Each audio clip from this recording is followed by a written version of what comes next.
चूरू के हमारे छोटे भाई सांसद राहुल कसमा जी, मंचस्थ अध्यक्ष मंडल, किसान सभा के नेतागण और पूरे चूरू जिले से आए हुए मेरे किसान भाइयों नौजवान दोस्तों, अभी सभी साथियों ने सभी समस्याओं के बारे में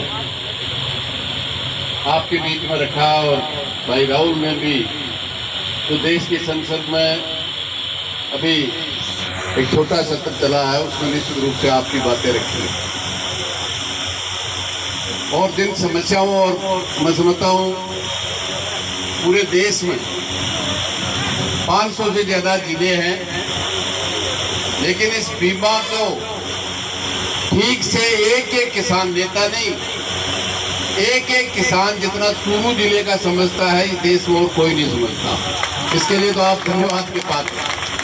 और उस समझ और संघर्ष के कारण आपने हजारों करोड़ रुपए उन कंपनियों के गिरेबान में हाथ डालकर निकालकर किसान की जेब में डलवाने का काम आपने किया है। इसके लिए आप बधाई के पात्र हैं, आप धन्यवाद के पात्र हैं। लेकिन आज ये कंपनियां ही नहीं है, इन कंपनियों को बचाने के लिए सरकार है। और सरकार का एक मंत्री कल सीकर में उद्घाटन और शिलान्यास कर रहा था, उसने बयान दिया आपके चूरू में छपा कि नहीं छपा। जो साथी ये बड़े वाला मोबाइल रखते हैं, सीकर का सीकर शेखावाटी पत्रिका और भास्कर निकाल के पढ़ लेना यहां से मीटिंग से जाने के बाद। क्या कह रहा है?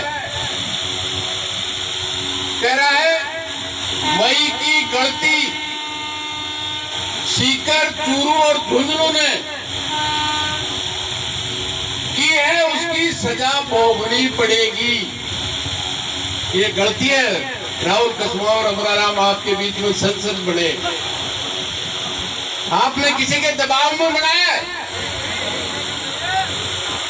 अरे जनतंत्र है, बाबा साहब का संविधान इस देश के मतदाता को यह अधिकार देता है वो किसी को भी चुनकर अपना प्रतिनिधि देश की संसद और विधानसभा में भेज सकता है।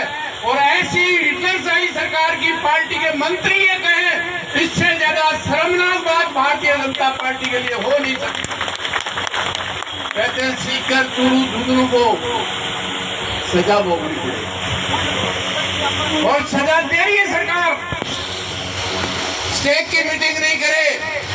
अरे इस गर्मी में जो सबसे भयंकर गर्मी थी, चूरू ही नहीं, सीकर और झुंझुनू ही नहीं, पूरे राजस्थान को इस गर्मी में जिस तरह की कटौती करके हमारे मासूम बच्चों के साथ, जापा में बैठी हुई मेरी बहन के साथ, बुजुर्गों के साथ जिस तरह की बिजली कटौती की है, मैं समझता हूं इससे पहले कोई रिकॉर्ड आपको नहीं मिलेगा कि बदला ले रहे हैं। क्योंकि 2024 के मई के रिजल्ट में आपकी बात करने के लिए 11 सांसद, जब भारतीय जनता पार्टी की सरकार राजस्थान में बन गई और उसके बाद चुनाव हुए तो आपकी बात करने के लिए आपने 11 सांसद 25 में से 11 दिल्ली भेज दिए। क्या गुनाह है? क्या आपको अधिकार नहीं है? अरे इससे ज्यादा बेशरम सरकार हो नहीं सकती। मैं समझता हूं एक एक नया पैसा जो हक है, हमारे दुश्मन कोई भी प्रचार करें उस प्रचार का जवाब इस चूरू और राजस्थान का एक एक किसान देगा। ये राजस्थान का वो किसान है जो अंग्रेजों से लड़ा, राजा रानी और नवाबों से लड़ा और उनको धूल चटाई और उनके गढ़ और किलों में चमचेड़ बुलाने का काम किसी ने किया है तो ये किसान है जिन्होंने काम किया। और जब भी हमला सरकारों ने किया है, चाहे बाजरे की लेवी लगाने का सवाल हो, बिजली की रेट बढ़ाने का हो, हमारा प्रीमियम लेने के बाद बीमा क्लेम नहीं देने का। जहां तक जो भी साथियों ने इसके बारे में बताया क्या हालत है, मैंने सवाल लगाया था। देश की सरकार ने जो 12.5% देश की सरकार बीमा प्रीमियम और 12.5% राजस्थान की प्रदेश की सरकार देती है, 6 साल के हिसाब में हमेशा कंपनियों ने हजारों करोड़ रुपए लूटने का काम किया है, लेकिन आप और हम लड़ करके वो लेने का काम करेंगे। क्या हालत है, वो पैसा भजनलाल और नरेंद्र मोदी ने अपना खेत बेच के नहीं दिया है, वो हजारों करोड़ रुपया इस जनता के टैक्स से जो खजाने में जाता है वो हमारा पैसा है। हमारे किसान की फसल नष्ट हो उसके लिए बीमा क्लेम देने के लिए दिया है, वो हमारा हक है, किसी की मेहरबानी नहीं है और उनको बचाने का काम कर रहे हैं। आज उनकी पैरवी कंपनी की वही कर रहे हैं। स्टेक कौन करेगा? राजस्थान की सरकार। तो 72,000 किसानों का जिनका पैसा कट गया, जिनके यहाँ क्लेम बन गया, उनको 17-18 का आज तक 2024 में तक उनका नहीं दिया। और कृषि मंत्री खड़ा होकर संसद में कहता है जिसका कंपनी ने बीमा क्लेम देने में देरी की है उसको 12% ब्याज सहित देने का काम करेंगे। लेकिन सरकार कंपनियों की किस तरह से दलाल है। मैंने एक सवाल पूछा देश की सरकार से, सारा इंडिया कंपनी, एक PACL, 2 कंपनियों ने कितना पैसा इस देश के किसान और आम जनता से, गरीब से लिया है और आपने कितना पेमेंट किया है? आप आश्चर्य करोगे। सारा इंडिया जिसको 2012 में देश के सर्वोच्च न्यायालय ने आदेश दिया कि हमारा अनुमान है 25,000 करोड़ रुपया सारा की संपत्तियों को बेचकर नीलाम करके जमा किया जाए और जिसने पैसा दिया था उसको भुगतान किया जाए। आपको आश्चर्य होगा, 2012 से 2024 में प्रश्न किया, 25,000 करोड़ में से मात्र जिनका पैसा लिया था उन 25,000 करोड़ में से 183 करोड़ रुपए का भुगतान किया है। गणित वाले बता दो, 25,000 करोड़ और उनमें से 183 करोड़ का भुगतान किया है। और सरकार का वित्त मंत्री सीतारमण खड़े होके संसद में कहती है सरकार को धन्यवाद। मैंने कहा ऐसा तो धन्यवाद नहीं होगा। अरे 25,000 करोड़ रुपए देना था जनता को और उसमें से आपने 183 करोड़ रुपया दिया और फिर भी तुम धन्यवाद की बात करती हो। शर्म नहीं आती आपको? हम धन्यवाद देने नहीं आए, उसका हक लेने के लिए आए। आप अंदाजा कीजिए। फिर खड़ी होके कहती है कागज लाओ, पैसे ले जाओ। मैंने कहा हजारों लाखों लोग हैं जिन्होंने अपलोड किया, आज तक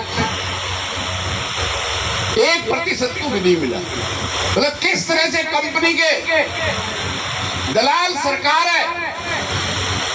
25,000 करोड़ में से 183, शायद आप परसेंटेज निकालोगे तो 0.00 कोई 2%, 0.00। और ये हालत हर जगह। बड़ी बड़ी कंपनियों को, विदेशी कंपनियों को टैक्स में छूट देंगे, इस बजट में 500 देश की सबसे बड़ी कंपनियों को 3 लाख करोड़ रुपए की मदद करेंगे प्रशिक्षण के नाम से। और आप पे हम पे डीजल और पेट्रोल पे 3 रुपया था, उसका 26 रुपया करके आम जनता की जेब काटने का काम करेंगे। आप अंदाजा कीजिए, इस देश की 500 कंपनियां, रिलायंस, अडानी, टाटा, बिरला तो गरीब है, उनका टैक्स कम किया जाएगा। और यहां बैठे हैं, खड़े हैं, वो सब खरबपति हैं, उन पे टैक्स 3 की जगह 26 रुपया पर लीटर करके लूटा जाएगा। वो नहीं कम किया जाएगा। विदेशी और देसी कंपनियों को टैक्स भी घटाया जाएगा। और बजट जो पैसा आपकी और हमारी जेब से जाता है, वो भी उनको मदद के लिए प्रशिक्षण के नाम से दिया जाएगा। मैं समझता हूँ ये सब बातें एक एक किसान और एक एक जवान को क्या हालत है, यही वो तूरू सीकर झुंझुनू से कबड्डी है तो देश में सबसे ज्यादा सैनिक देती है।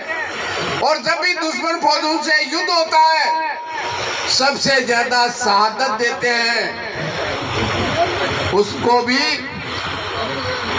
जवान सैनिक की जगह अग्निवीर बना दिया।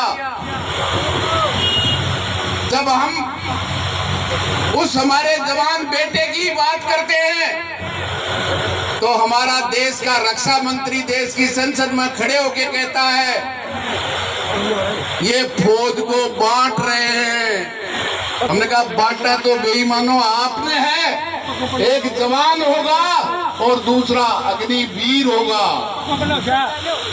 4 साल की नौकरी होगी, फिर न पेंशन होगी, न फौजी होगा, केवल बंदूक और राइफल चलाने का प्रशिक्षण लेकर के वापस घर आएगा। न सगाई होगी और न शादी होगी। ये किसने किया है? ये राहुल कुशवाहा और अमराराम ने नहीं किया है। जो कह रहे फौज को बांट रहे हो, फौज को नुकसान कर रहे हो, नुकसान तो तुमने किया है। लेकिन हर चीज, चाहे अग्निवीर के खिलाफ लड़ने का सवाल हो, किसान के भाव के लिए लड़ने का सवाल हो, अरे इससे ज्यादा क्या बेईमानी होगी किसान के साथ। किसान का दूध और कंपनी का पानी, कंपनी का पानी महंगा बिकता है और किसान का दूध सस्ता बिकता है। और फिर भी कह रहे न्याय, उसकी गारंटी नहीं दे सकते। हम कुछ नहीं मांग रहे, हम मैक्सिमम रेट नहीं मांग रहे, हम मांग रहे हैं न्यूनतम समर्थन मूल्य की कानूनी गारंटी। हर चीज पे, इस पेंसिल पे भी जो कंपनी बनाती है अधिकतम कीमत लिख के बेचती है। हम अधिकतम नहीं मांग रहे। रोटी जैसी चीज पैदा करते हैं, रोटी कारखाने में पैदा नहीं हो सकती, किसी फैक्ट्री में नहीं हो सकती, किसी दुकान में नहीं हो सकती। ये इस किसान के खून पसीने से केवल खेत में पैदा हो सकती है। और उसका वाजिब भाव मांगना मैं समझता हूं कोई गुनाह नहीं। ये देश की सरकार कहती है किसान को भाव की गारंटी दे दी तो देश कंगाल हो जाएगा। और हमारे वाला प्याज 5 रुपए में खरीद करके 65 रुपए में बेच देते हैं तो देश विकास करता है। कोटा 12 का किसान का 15 रुपए में लहसुन खरीद के 300 रुपए में बेच दे। इन्हीं के लाला, इन्हीं की कंपनियां तो कहते हैं देश विकास कर रहा है। और किसान प्याज और लहसुन का भाव की गारंटी मांग ले तो कहते हैं देश का विनाश होता है। ये किसकी? आपको कोई एक घर में जाकर किसान के गरीब से बात समझ में आती है 15 रुपए में खरीद के,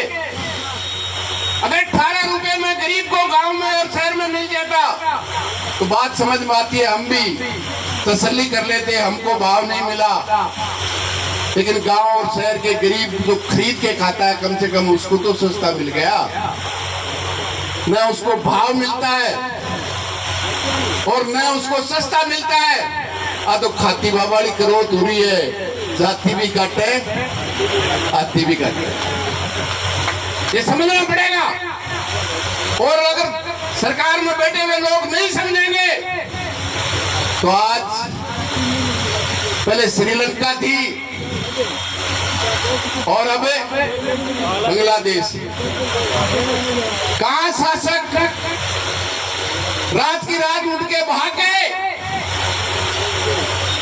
जब आप जनता की आवाज को दबाने के लिए गोलियों से बात करोगे, जनता गोली से समाप्त नहीं होती। अंग्रेज समाप्त हो गए, शहीद आजम भगत सिंह जैसे हंसते हंसते फांसी पे चढ़े, आज लाखों भगत सिंह खड़े होंगे और इन लुटेरी सरकार और कंपनियों की दलाल सरकार को ठीक करने का काम करेंगे। इसलिए मेरा तो आपसे निवेदन है, अब किसान को ये जिस तरह से चाहते हैं बढ़ता रहे, धर्म में बढ़ता रहे, जाति में बढ़ता रहे, क्षेत्र में बढ़ता रहे, भाषा में बढ़ता रहे, उनके पास एक ही हथियार है जो 200 साल तक इस देश में अंग्रेजों ने अपनाया था, बांटो, लूटो और राज। आज हर तकरीर, हर कानून इस पार्टी का एक ही है, बांटो, लूटो, राज। क्योंकि वो हजारों करोड़ रुपया, अब आप अंदाजा करो, 1 किलो में 285 रुपया, 1 कुंटल में, हिसाब बताओ, है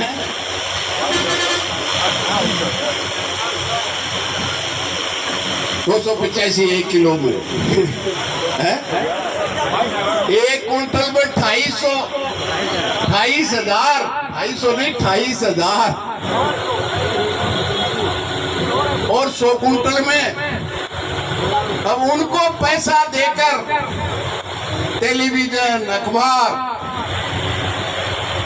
दंगा फसाद सब कुछ करने के लिए उसमें से 1% भी पैसा लगाते हैं तो हम कहते हैं हम ठीक कर देंगे।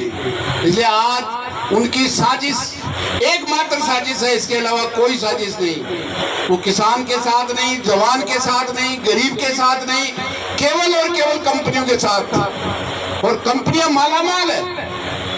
आप अंदाजा कीजिए, गौतम अडानी 2014 में इन 500 कंपनियों में नहीं था, आज वो सबसे अमीर की है, देश में नहीं दुनिया में भी उसका 4था 5वां नंबर है। किसको लूटा है? हमको।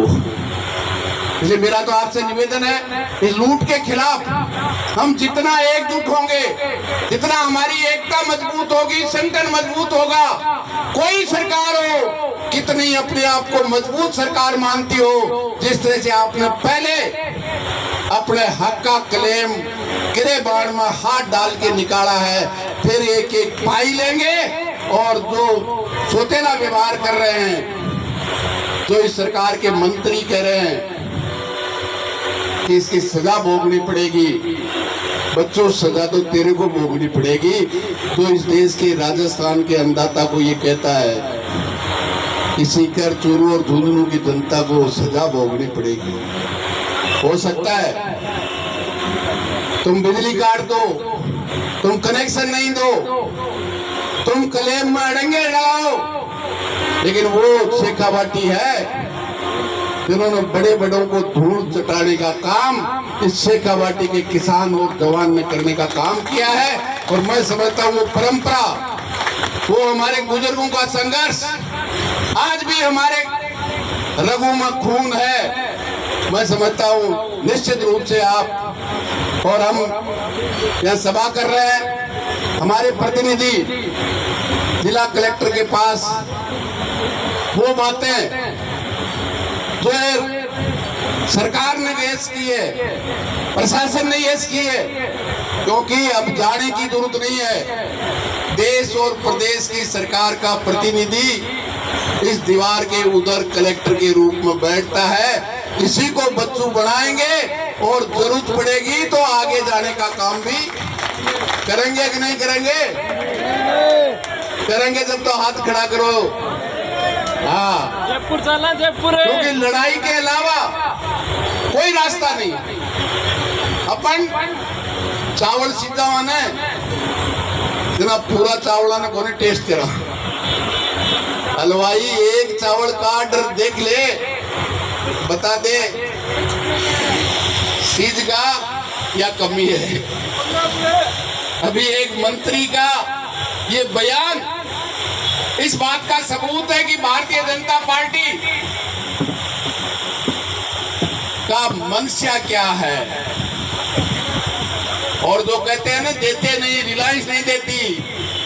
जब एक साल तक शाहजहांपुर बॉर्डर पे, दिल्ली के बॉर्डरों पे किसान थे, हमें भी 7 महीने 8 महीने बाद एक ही बात कहते थे, हमारा राम जी अबका थे कलडा भिड़गाओ मोती है, कोई झुके कोई नहीं, मुझको नहीं झुके देना कादड़ मारी पालकीर में दौड़ू क्या हाल सी।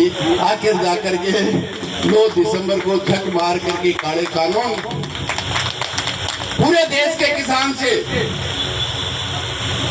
माफी मांगकर वापस लेने पड़े। ये कोई एमपी ज्यादा जीत के नहीं गए थे 2 दिसंबर 21 को। ये आपकी देश के अन्नदाता की ताकत थी। चाहे समय 1 साल लगाओ, चाहे 700 किसान से ज्यादा शहीद हो गए हो, लेकिन किसान ने नारा दिया था जब तक काले कानून वापिस नहीं तब तक घर वापिस नहीं। वो पूरा करके आया। क्यों? किसान की न तो बदली हुआ न वो सस्पेंड हुआ है।